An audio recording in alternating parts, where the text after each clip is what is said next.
All right, to follow up to some of the things I say about cost plus profit equals price.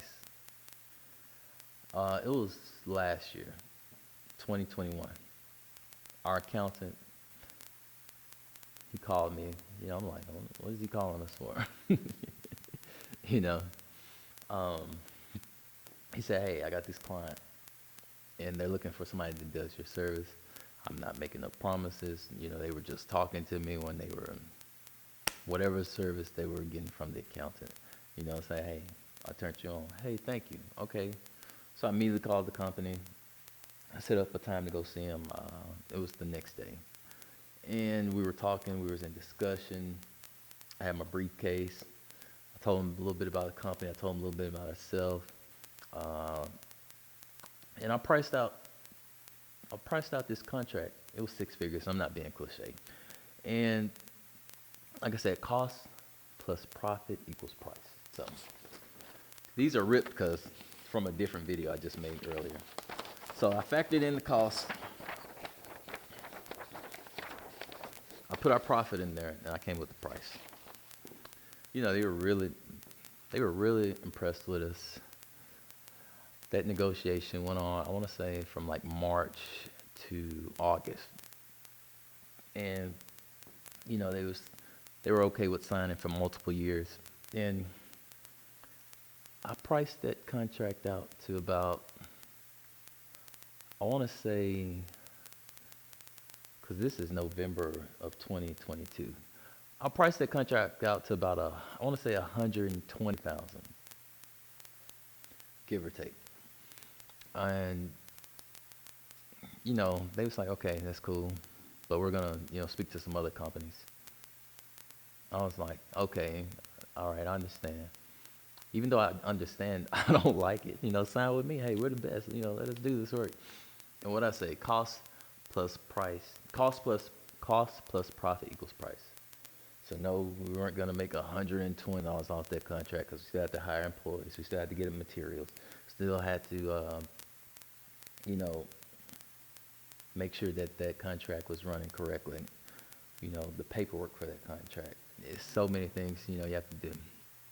And what I tell you in previous videos, check it out. What I said: when you factor in your costs, what's the percentage for the price?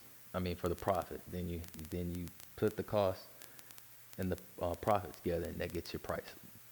Um, so I want to say about a month or so later, they said, "Hey, you know, we like the letters of recommendations you gave us.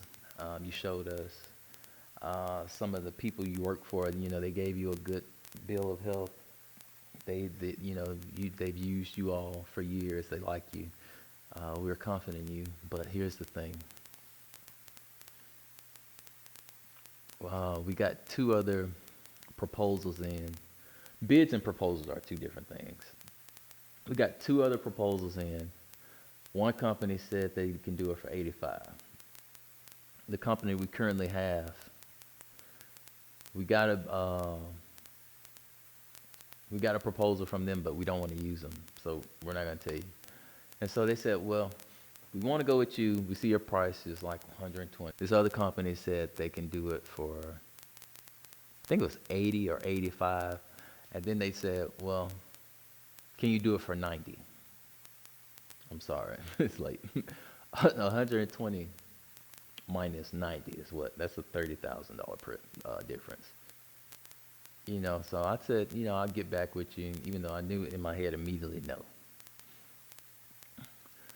So, I called them back the next day, and I said, hey, I gave them back what they told me because, they had reservations about that because, they were sitting there saying, okay, his price is this, our price is not high, our price is correct. We have correct price, our price isn't high. And, like I said, they said, well, this company said they can do it for 80 or 85. Can you do it for 90? Because we'd rather go with you.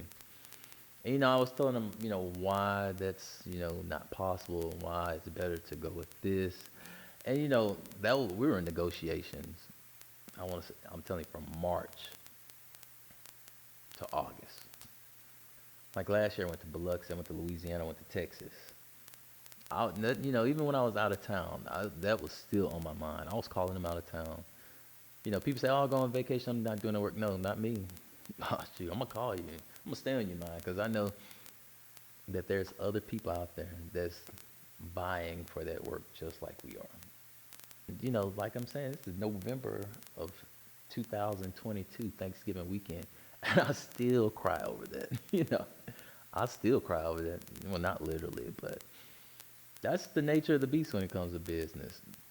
You know, how can we cut our costs that low to meet that price?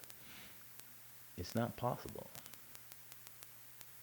That's just the nature of the beast when it comes to business. So you have to think about there's things like that all the time. That's why you have to be, for lack of a better word, aggressive. You have to sell yourself. You have to jump through hoops. You have to be out there and do it. You just can't be thinking, like I said in another video, you rock to the beat of your own drum because they don't always work.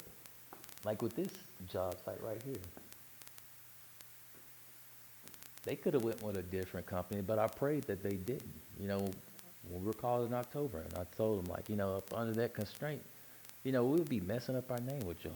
We've built this good reputation with you all for 5 years that you all call us. Like when I see that name come up on my cell phone, I'm like, yeah, money, money, money.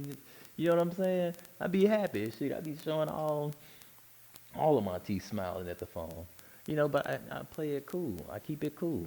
And from middle of October till us talking those couple of days in the middle of October to getting called again at the end of October, beginning of November, I was excited. They saw things how we suggested it, and we were very respectful, and that's how it is. That's just how business is. You have to be on it, like my dad told me all them years. So you got to stay on people's mind. You gotta kind of worry them. you know, Not literally, but that's what a salesman does. A salesman knows there's other salesmen out there trying to get the same opportunity that you're trying to get. So with that being said, thanks for watching. And check out my website, check out my business book at www.paracletepub.com. Thank you.